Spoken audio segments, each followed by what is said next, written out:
直播盗墓被判7年的我，出狱后只不过口还说了句寻龙分金看缠山，一重禅师一重关，竟让国安局当众找上门。为首的人叫蒋乐，对我说的第一句便是：“你会分金定穴吗？”我局怀疑南城正在修建的机场下有一方墓穴，我们始终找不到墓穴的正确入口，而施工单位已经无缘无故死了10几个工人。考古界的专家们全都束手无策，研究了许久，也没能找到任何线索。他们都说，只有摸金校尉的分金定穴术才能找到这方墓穴的入口。他们在网上查到我刚直播讲过这个，我确实有点懵。穿越过来这具身子的原主，竟是为了当网红直播盗墓才进去的，跟我这个北派盗墓宗师比起来，简直是丢尽了摸金校尉的脸。我前世出身摸金世家，分金定穴，倒斗堪舆，就没有我不精通的。结合网友的弹幕评论，我大概摸清了情况。国安局是想公开解决这事，破除闹鬼的谣言，让机场工程能顺利复工。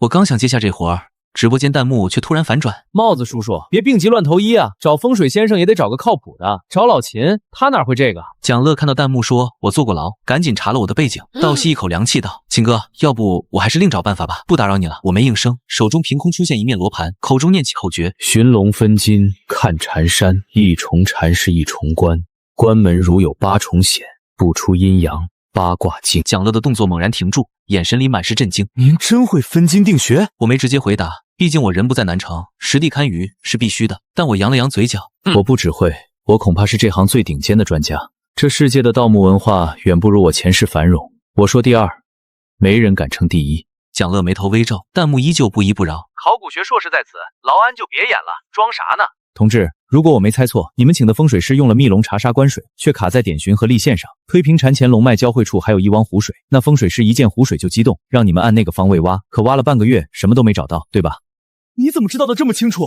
完全一样。蒋乐瞳孔骤缩，满脸兴奋，一瞬间，直播间的弹幕炸了。我去，真说中了，瞎猫撞上死耗子吧！我直接把摄像头转向电脑屏幕，上面是南城北的高清地图。时代变了，我虽没去现场，但地图上看得一清二楚。你们请的人被墓主摆了道障眼术，那湖水根本不是龙引，这条龙脉有25重缠山，是条强龙，强龙怎会用浊水为引？直播间瞬间安静，所有人都目瞪口呆。蒋乐激动地说：“安哥，您分析的太准了，请您务必来南城国安局一趟。国家需要，我义不容辞。”我当即答应。就在这时，脑海里响起系统提示音：可完成一次风水开运科普，直播间人数破10万，获得黄金宝箱、开启奖励、麒麟血脉、黑金古刀、10倍体力恢复。看着脑中浮现的3样奖励，我愣在原地。这系统来的也太是时候了。第二天，我换上黑色卫衣，从系统空间取出黑金古刀，用布条裹好，背在身后，整个人气质骤变，冷峻又凌厉。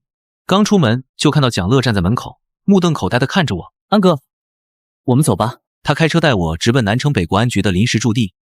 帐篷外，一群人正翘首以盼，3名白发教授和4名学生被围在中间，一旁还有7名荷枪实弹的特种兵。老师，我们都等2小时了，谁这么大架子？说话的是齐明，而他口中的老师正是考古界的泰斗姜温凡院士。不等他，我们连墓穴入口都找不到。老师都解决不了，别人能行？难道是国外来的？旁边的女学生也嘀咕。姜院士摇了摇头，他之所以愿意等，不仅是因为国安局长亲自担保，更是因为他看了我和蒋乐的直播录屏，知道我确有真本事。杨教授推了推眼镜，语气不满道：“别拖进度就行。”一旁的国安局长蒋天正正对着7名特种兵训话：“这次任务可能有危险，务必保证他们的安全。”是。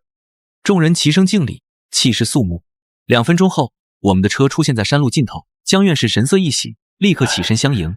齐明咬牙切齿：“这小子敢让老师亲自接，我倒要看看他到底能不能找到入口。”齐学长，这名额是你求来的，要是你坏事，我饶不了你。秦平小哥，我下车后就听见有人喊我，回头一看，姜温凡院士正快步朝我走来。蒋乐在车上跟我提过，他是这支考古队的核心人物。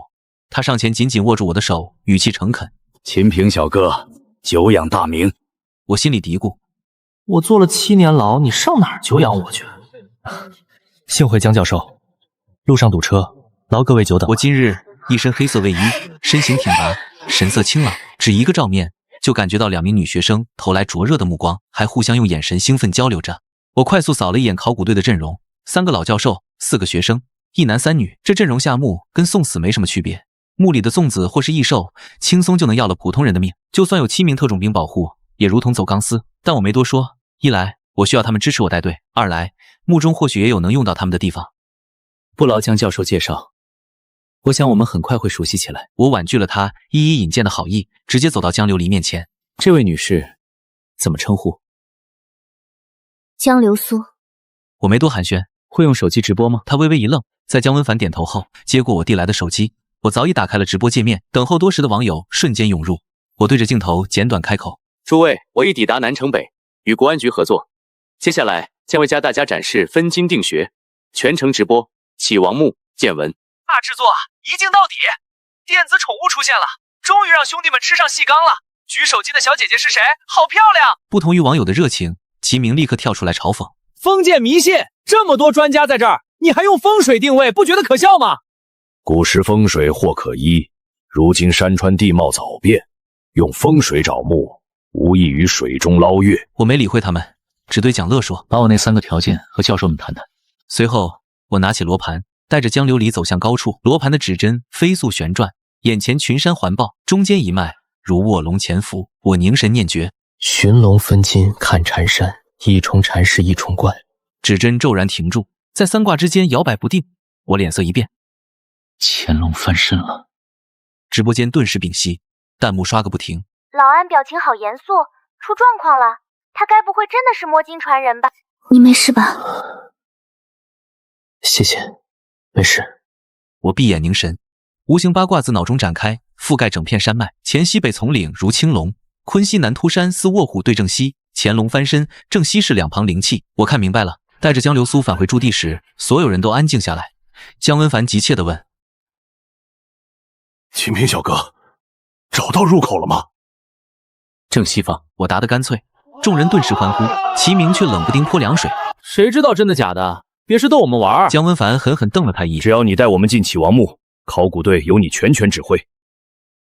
好，带上装备，跟我走。一行15人登上乾隆山，特种兵鹰眼在前开路，队伍呈尖刀形推进。走到半山腰时，我喊了声：秦平！在众人疑惑的目光中，我取过江教授的洛阳铲，垂直打入土中。提起时，铲上带出泥土。我捻起细看，反复数次，直至一铲下去，再提起时，铲上全是血红色的泥。这是什么？一名教授颤声道：我一辈子考古，从未见过土如血色。齐明吓得脸色发白，动弹不得。江琉璃看向我：清平，这怎么回事？我站起身，语气平静：这山下就是启王墓，但同样也是个血尸墓。江教授脸色发青：血尸墓？血尸和僵尸哪个猛？大白天的别吓人啊！有特种兵在，怕啥？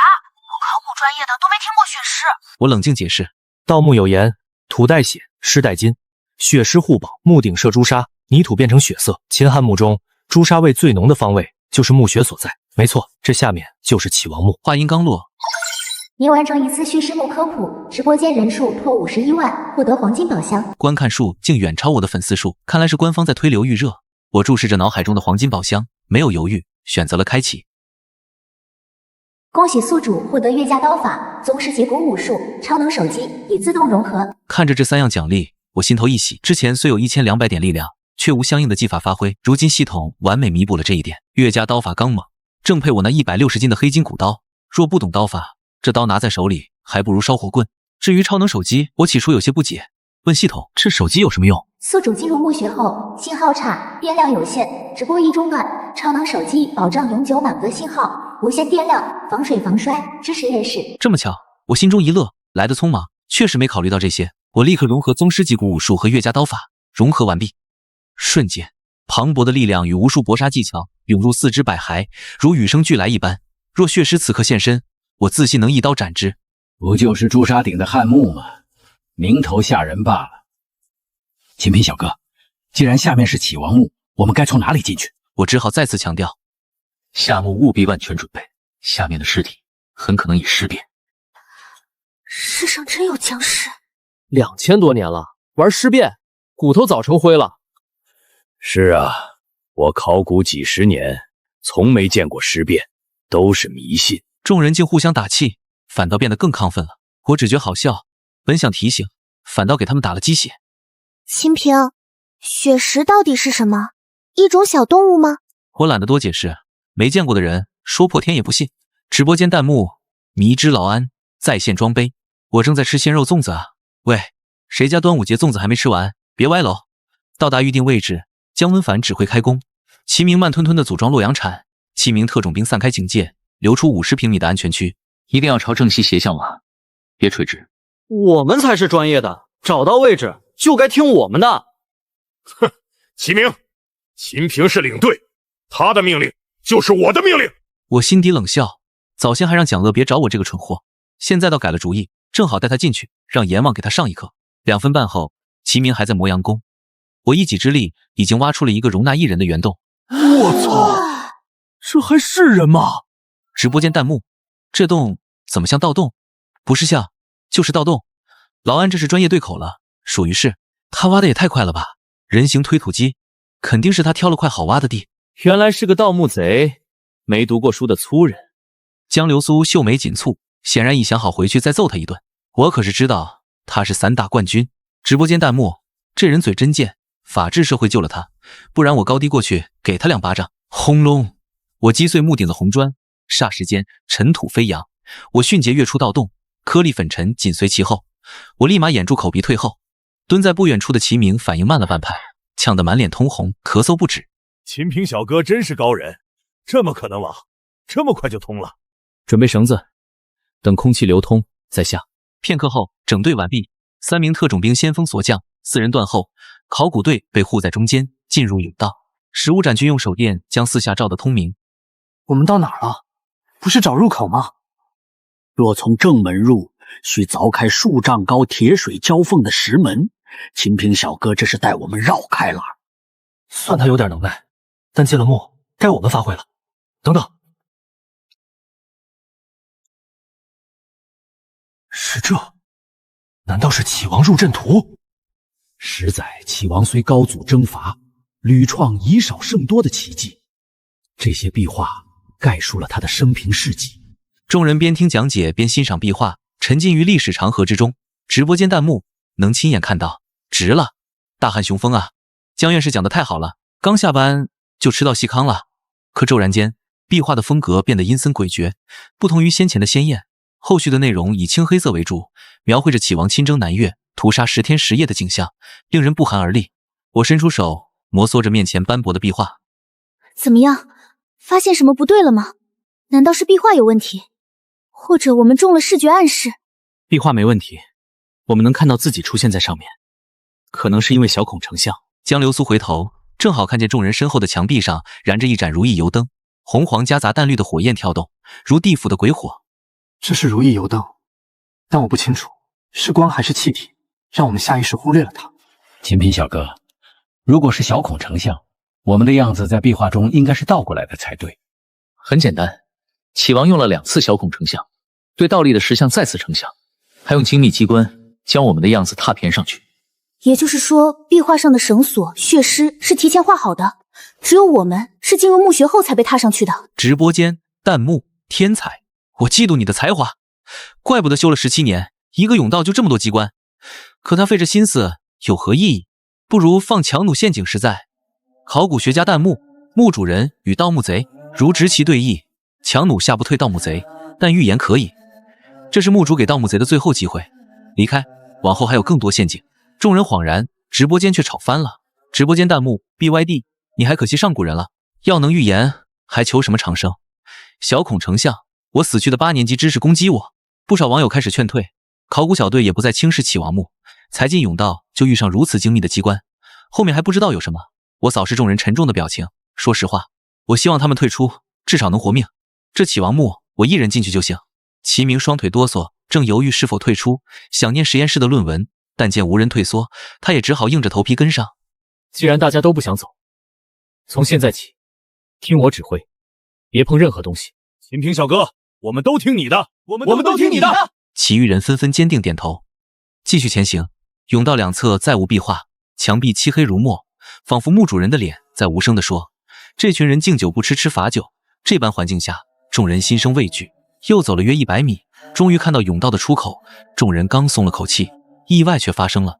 齐明似乎踩到了机关地砖，啪嗒一声下沉，呲啦轰隆隆，铁钉划地的声音响起。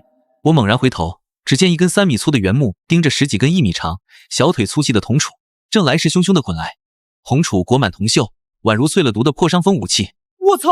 破伤风铜杵！众人慌乱狂奔，只恨爹妈少生2条腿。身后的铜杵原木紧追不舍，前方的甬道尽头渐近，80米、50米、20米，众人使出吃奶的劲，终于在原木追上前冲出了甬道。但墓室内的景象更为惊悚，空旷的墓室只有中央一口石棺，连离开的甬道都没有。还来不及思考，左右两侧的斜坡石板突然倒下，2根同样大小的铜杵原木高速滚来，往前跑！众人连滚带爬的闪避，3根铜杵原木交叉相撞，铜杵互相插入原木，险象环生。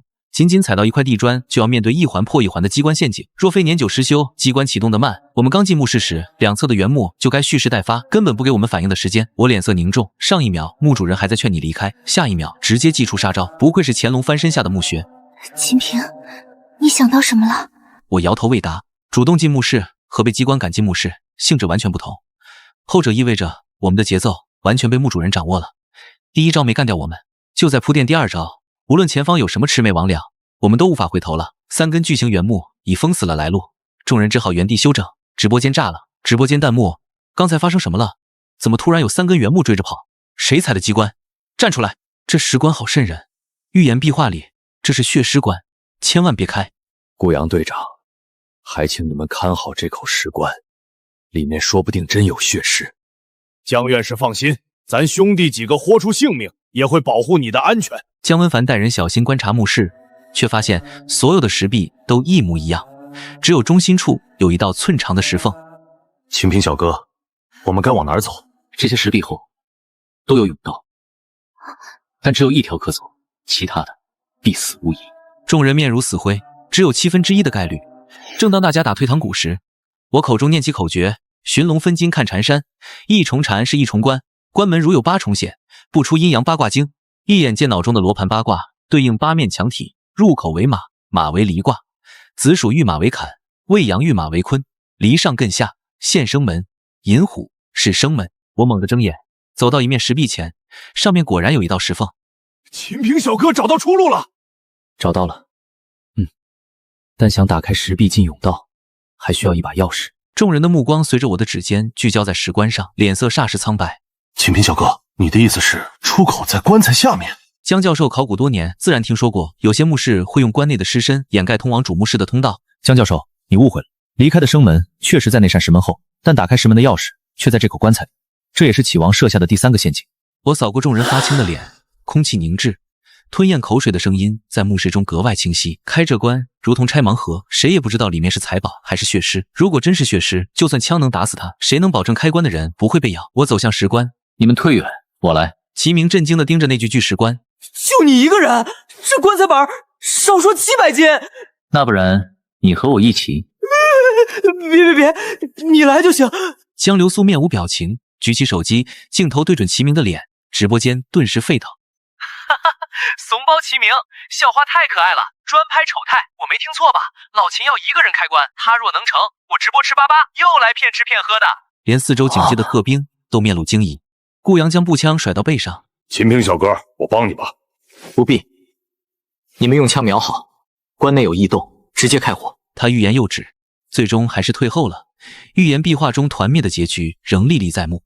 我走到石棺前，整具石棺由大理石打造，棺盖上铭文盘绕，似在镇压着什么。正端详时，江流苏无声无息地靠近，手机镜头已对准棺盖。我回头，正迎上他忽闪的长睫毛。你怎么过来了？你走到哪儿，我跟到哪儿。直播任务。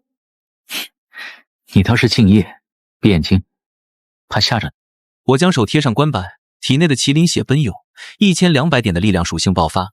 700斤的棺板于我而言，宛若20斤的哑铃。众人目瞪口呆，直到我随手将棺板扔在地上，轰隆一声巨响，震起1人高的尘埃。所有的怀疑才戛然而止。直播间的弹幕直接霸屏，墓室内众人下意识后退。流苏退后。江教授冷汗直流，7名特种兵屏息瞄准，良久，棺内毫无动静。齐平小哥，里面到底有什么？江教授声音发颤，没有血尸，只有一具穿铠甲的威风尸身。那尸体极为魁梧，身长2米3/4，应是启王麾下的守墓将军。可惜棺内除了一柄青铜剑外，别无他物。我取出青铜剑细看，众人这才围上来。这应是征南将军。但按规制，他不该出现在王侯的陪葬中啊。汉朝至今2200多年，这尸体为何不腐？除了肤色青黑，简直与活人无异。取走他的剑，盖回棺板，让他安息吧。我点头，却反手抽剑，横上古尸的脖颈，打算斩首，以防诈尸。秦平小哥，你做什么？砍头防诈尸，这可是2000年的魏府古尸，极具研究价值。江教授也连连劝说，我们先离开，再让国安局移送博物馆，他不会诈尸的。我收剑不语，他们考古数十载，从未亲见尸变，我说什么他们也不会信。不再多言，我带众人走向银湖方位的石壁，将青铜剑插入石缝，咯咯作响，直至整柄剑没入。我手腕一转，剑身卡中机关，石壁发出巨响，缓缓后退。神乎其技，我考古几十年，何曾见过这种场面？太好了，又能向启王墓更进一步了。5米宽的甬道显现眼前，众人刚松一口气，我却猛地回头，一股冲天的寒意自身后袭来。只见石棺中那具青黑古尸不知何时已直身坐起。我操，鬼啊！6道火蛇顷刻吞没古尸，僵直着想要起身，却在弹雨中被重新压回棺内。众人被特种兵护在身后，江教授松了口气，似乎还在庆幸自己申请了特种兵随行。子弹对他没用，他还活着，只是在等我们离开。不可能，我们亲眼看到他倒下的。秦平，你是不是不满意风头被抢，非要编个借口显摆自己？秦平小哥，就算他没死，我们直接往前走，离开这间墓室不就好了？聒噪！我扫了他们一眼，两人顿时噤声。两个没脑子的东西，我们一走，这古尸就会尾随敌暗我明，等到有人落单，他就会下手。我拔出石壁中的青铜剑，你们先走，我去把他头砍下来。秦平小哥，让特种兵去吧。江教授还想拦我，我轻轻一跃，便落在石棺棺沿。那古尸张嘴就朝我的小腿咬来，我右腿后撤闪开，趁他抬头的瞬间，一脚重重踢出，力道之大，竟将他整个踹飞至半空。我凌空跃起，挥动青铜剑，直劈他的脖颈。锈迹斑斑的青铜剑本难断骨，但在我急速的挥斩下，一颗漆黑的头颅应声落地，身躯也轰然砸下。众人看得咽了咽口水，悬着的心终于松了下来。直播间顿时刷爆，秒了！不是哥们，你还会这手？齐明却还不服气，不就是捡了特种兵打残的人头吗？我上我也行。我的古尸，2000年不腐的秘密啊！你的古尸若不削他的头，就该他削你的头。正欲离开，一颗青绿色的大丸从尸身的护心镜中滚出。我瞬间明白，这血尸墓里没有血尸，是因为这位征南将军并未服下此丸，违背了启王的命令。我一脚碾碎尸丹，头也不回地离开。杨教授盯着地上的残渣，愣在原地。江教授虽觉可惜，却也没再多说。没人料到这场直播迅速引爆了热搜。特效吧，快去请名高人，这男的好帅，不是宣传，去搜盗梦里安哥，幻觉吧。700斤石头，我单方面宣布他是我老公。在官方的默许推动下，相关视频登顶各大平台热搜。我脑中响起系统提示，还好是与官方考古队合作，否则单独直播早被封杀了。墓室内，齐明还在讨好顾阳。顾队，幸亏你们开枪。顾阳没理他，他清楚古尸咬向我那一下速度极快，根本未被子弹所伤。齐明自觉没趣，扛枪了不起，出去后你连见我的资格都没有。江教授上前问我，秦平小哥，这甬道是通往主墓室的吧？目前只有这一条路，就算是刀山火海也得走。齐明生怕古尸没死透，又想抢功，抢着要走。老师，我来带路。别过去，甬道有机关。你什么意思？路是你找的，现在又说有机关？找路不代表没危险。我没多解释，回身拎起征南将军的头颅，将其扔进甬道。数十孔箭雨倾泻而下，瞬间将头颅射成了刺猬。所有人倒吸一口冷气。秦平小哥，你怎么知道有危险？掘人棺材如杀身之仇，不死不休，小心点就好。从现在起，没有我的允许，谁都不准再碰任何东西，否则后果自负。众人沉默点头，跟着我再次踏入甬道。这条甬道与入口处截然不同，两侧石壁漆黑，毫无壁画装饰，只在墙角堆着些陶制的坛罐。越往前走，空间越窄。3分钟后，最前方的顾阳回头，没路了，只有一堵石墙，在下面有个洞。姜文凡看向我，等我的判断。这里就是城门，直接下去。我对自己的卦象有绝对的自信。顾阳取出绳子，让每个人都绑在身上，以防走散。众人绑好后，依次从洞口滑下。有人小声嘀咕，这里面不会有危险的吧？洞口这么窄，万一有脏东西，岂不是像下饺子一样一个一个送？不一会儿，所有人都落地，一股恶臭扑面而来。齐明打开头顶的灯，瞬间照见上方悬挂着几十只脸盆大小的蜘蛛，色泽诡异。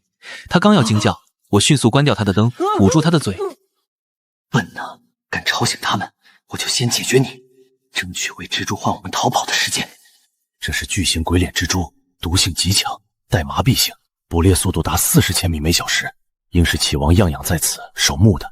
没想到数量如此庞大。齐明浑身一凉，没敢再出声。众人不寒而栗。他们白天蛰伏，夜间才觅食，放轻脚步，慢慢走出去。黑暗中，仅靠几块夜光石的微光辨路。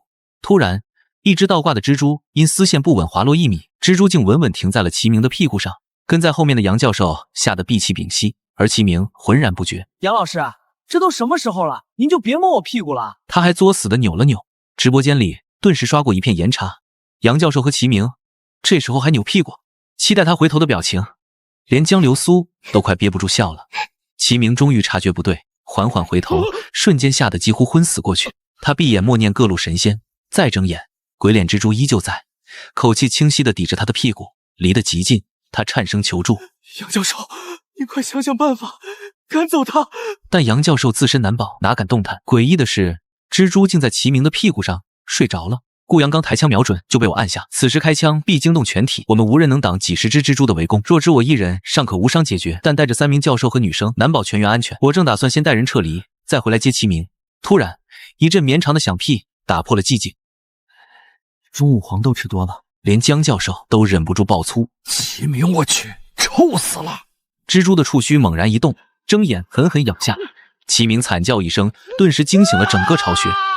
几十双忧虑的眼睛霎时亮起，蜘蛛纷纷断丝落地，冰冷的目光盯住了我们。我一拳打爆面前蜘蛛的头，血雾四溅。其他人慌忙用背包护头。齐明还在猛捶咬他屁股的蜘蛛，却毫无作用。还愣着干嘛？开手电，开枪！我一拳击飞缠住他的蜘蛛，众人迅速护到江流苏身边，军用手电瞬间照亮洞窟，强光刺得人睁不开眼。考古队先撤，特种兵断后。我连杀2只蜘蛛，却发现教授和女生们全趴在地上抱头不动。好不容易争取到时间，缩着等死吗？突然，一名特种兵惨叫，蜘蛛鬼魅般突进，将他的右手抓得鲜血淋漓。老师，我们会死在这里吗？不会的。我迅速解开身上的绳子。齐明屁股淌血，竟还有心思嘴硬。秦平，你要干什么？想丢下我们跑路？在他看来，就算自己活不成，我也必须陪葬。直播间的弹幕汹涌，这波除了齐明，全员无措。真想给齐明2巴掌。火力掩护了，还不跑干嘛？支持老秦自己跑，跟这群人一起怎么盗墓？秦平过分了，不能拉他们一把吗？顾阳，带你的人掩护考古队撤出洞窟，我来断后。我缓缓抽出身后的黑金骨刀。先前不敢惊醒这些鬼脸蜘蛛，是怕他们伤到考古队，但现在既然已经有人受伤，我也就不再有什么顾忌了。今日我要杀得血流成河。我们的任务是保护考古队。秦平，你断后能行吗？直播间的网友也炸开了锅，搞了半天秦平不是要跑路，他居然要留下来断后。卧槽，这把刀好帅！秦平能行吗？这些蜘蛛中好几枪都没事，他握刀的姿势真挺帅。我是领队，这是命令，走不走是你们自己的事。密密麻麻的鬼脸蜘蛛围拢过来，我神色冷冽，右手握紧刀柄，身形一动，就已闪到齐明面前。众人吓了一跳，这速度连蜘蛛都跟不上。岳家刀法，一斩山河裂！快滚！我狠狠踹了他一脚，算是报复他那个憋不住的屁。齐明疼得龇牙咧嘴，江流苏不再犹豫，拉起他父亲就带队撤离。跑到洞口时，他回头望了我一眼，满眼都是担忧。不是吧？特种兵真走了？秦平怎么打？希望人能没事，这都赖齐明那个傻逼。我手持黑金骨刀，立于洞窟中央，面对几十只鬼脸蜘蛛，毫无惧色。宗师级的鼓舞术，搭配刚猛的岳家刀法，再加上麒麟血脉的加持和1200点的力量，这些蜘蛛在我眼中不过是土鸡瓦狗。一只蜘蛛率先扑来，我侧身躲开，黑金骨刀横劈，直接将他拦腰斩断，绿血喷溅。又有几只蜘蛛从两侧袭来，我脚尖点地，凌空跃起，刀光闪烁，几只蜘蛛瞬间身首异处。洞窟内刀光霍霍，有的蜘蛛想从头顶偷袭，我反手一刀，直接刺穿它的腹部，将其钉在石壁上。有的蜘蛛喷出毒液，我身形如鬼魅般闪避，毒液落在地上，滋滋作响，腐蚀出一个个小坑。不到10分钟，洞窟内的鬼脸蜘蛛就被我斩杀殆尽，地上铺满了蜘蛛的尸体，绿血流了一地，恶臭更浓。我擦了擦刀上的血迹，靠在石壁上休息。没过多久，洞口传来脚步声，顾阳和江流苏回来了。我正坐在一块石头上，面前生着篝火，串着几只烤得滋滋响的鬼脸蜘蛛。你们怎么回来了？啊！我们担心的要死，结果你在这吃烧烤！我去，地上全是蜘蛛尸体！鬼脸蜘蛛不是有毒吗？毒素是蛋白质，高温分解就没毒了。怎么样，来一串？秦明小哥，你该不会把他们全杀光了吧？我咬了口蜘蛛肉，淡淡说道：“那倒没有，剩下几只打不过，从上面的洞口溜了。牛逼！低调，低调。”江流苏小口咬下一块蜘蛛后腿肉，发现并不像我说的像鸡肉，反倒更像炸软壳蟹，外酥里嫩，越嚼越香。清平，你是怎么清理这些蜘蛛的？你确定要听？首先拔掉毒牙，然后打开天灵盖，取出不能吃的部分，再挤出腹部的内脏，最后砍掉腿上的倒刺。哦，对了，顾阳，你吃的那只是公的，我忘记剪掉它的器官了。顾阳一阵干呕，洞窟里回荡着我和江流苏的笑声，莫名的温馨，仿佛我们不是在凶险的启王墓中，而是在郊外露营。直播间的网友也乐疯了，别忘了，这可是在启王墓啊！江流苏笑起来真好看，居然看饿了。等等，秦平手里拿的是混合盐的干辣椒面，第一次见人盗墓带这个。秦平，再帮我清理3只吧，我想带回去给爸爸和思婷他们。没问题，反正这些尸体留着也是烂掉，不如物尽其用。顾阳也加入了清理蜘蛛的行列。不一会儿，我们就清理出了10几只干净的鬼脸蜘蛛。当我们回到考古队的休息处时，江教授立刻迎了上来。秦平小哥，你没事吧？我没事。我踢了踢还直挺挺躺着的齐明，他是被毒液弄晕了，死不了。白高兴了。江教授推了推眼镜，满脸震惊。你们手里拿的是鬼脸蜘蛛？秦平把它们都做成了烧烤，高温烘烤后毒素就分解了，嘎嘣脆，鸡肉味。思甜，你尝尝。这真的能吃吗？第一次见人盗墓带这个。秦平，再帮我清理3只吧，我想带回去给爸爸和思婷他们。没问题，反正这些尸体留着也是烂掉，不如物尽其用。顾阳也加入了清理蜘蛛的行列。不一会儿，我们就清理出了10几只干净的鬼脸蜘蛛。当我们回到考古队的休息处时，江教授立刻迎了上来。秦平小哥，你没事吧？我没事。我踢了踢还直挺挺躺着的齐明，他是被毒液弄晕了，死不了。白高兴了。江教授推了推眼镜，满脸震惊。你们手里拿的是鬼脸蜘蛛？秦平把它们都做成了烧烤，高温烘烤后毒素就分解了，嘎嘣脆，鸡肉味。思甜，你尝尝。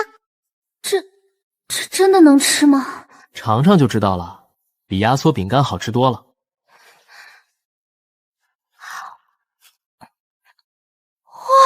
真的好吃，外酥里嫩的。有了第一个人尝试，其他人也纷纷围上来，争抢着烤蜘蛛。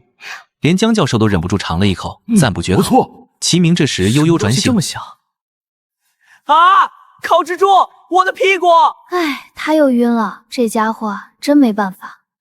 我看着眼前的众人，心中暗道：启王墓的凶险才刚刚开始，接下来的路只会更难走。